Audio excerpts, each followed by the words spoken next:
brievenbus op? Ja. En verlapperie? Deze brieven gaan we nooit doen. Dat is handig, zit het vod in de hoes. Hoe is het in de boetentag? Hoppatee.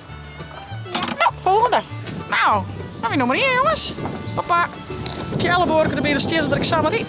Even goed uitzien bij de dik. Dan gaan we naar het hoes aan de andere kant van de wei. Maar ik zie, want ik ga verkeerd. Oh, dat is verkeerles, Honna. Doe maar even uit dan. Nou, noem het treien erin. En dan met een prutje. Laat de vlagjes maar even, die hang je wel even op van mevrouw Boukje. Goed zo, meid. Nou, dat is toch leuk?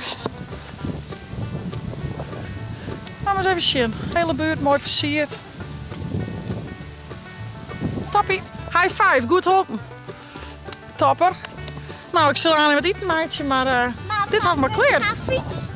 Ik ga met haar fietsen, maar die pakt samen wat, denk ik.